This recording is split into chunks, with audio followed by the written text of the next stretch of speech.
Well, thank you very much. It's a great honor to be with a very powerful, very smart woman and a friend of mine, become a friend of mine.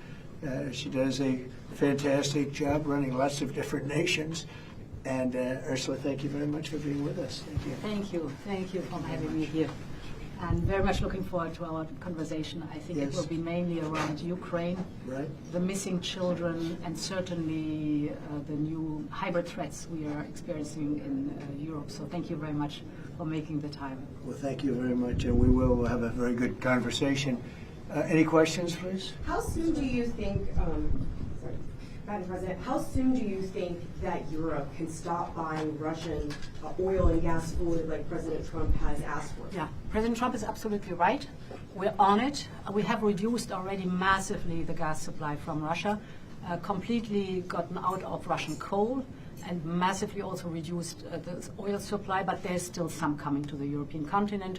So what we do now, we put sanctions out to those ports where, for example, LNG is coming from Russia. And we want to put tariffs on oil supplies that are still coming to the European Union. So we are really getting after the last bits of oil and gas coming from Russia to the European Union. We want to get rid of it. When do you think you'll be able to do that? You previously said 2027, and you're looking at a quicker timeline. We want to be out earlier, absolutely. So till the end of the year, we have the phasing out. We have now the sanctions on the table proposed. Member states have to agree. But we have to be faster because every payment is filling Putin's war chest. This cannot be. Mr. President, it's nice to see you. During your speech to the General Assembly, you talked about the UN not reaching its potential. Do you see any kind of consequence if they don't step up and do what they should on a number of issues? Well, they've never really reached, not just now, they've never reached their potential. The UN could be unbelievable with certain people running it. And no, it's never reached the potential. Look, I put out 7 wars, if you think about it, and I'm not the UN, and I wasn't helped by the UN. I was never even given a phone call. But you have a list of the wars, and these were wars that were pretty much unstoppable. These are wars that were not going to be settled. One was 31 years, one was 32 years, one was 35 years, and altogether a total of 7. 2 were starting. And I was never called by the UN. I was never like, I didn't even think about it, frankly, until after we did it. I never gave it a lot of thought. And then recently I started thinking, we were never helped by the UN. And the UN has tremendous potential, tremendous potential. It's going to hopefully put out the wars themselves. I mean, someday it's going to do what I've been doing. And they should be able to do it. Thank you for that question. I appreciate it. Sir, Yeah.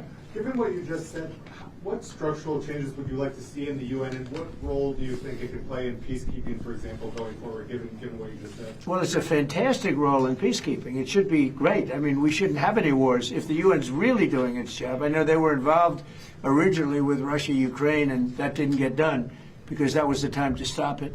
But no, I always say about the UN, fantastic potential, but it's all about the people, You can have a wonderful concept, but if you don't have the people. The UN has never lived up to its potential. But I'm the example of it. We do all these wars, and we weren't helped by the UN. We weren't hurt by them, but we weren't helped. They didn't do anything. And they're supposed to be solving these problems. Thank you very much, everybody. We have a lot of meetings. We have a lot of meetings to go. If you like this video, then like, share and subscribe to ET Now World.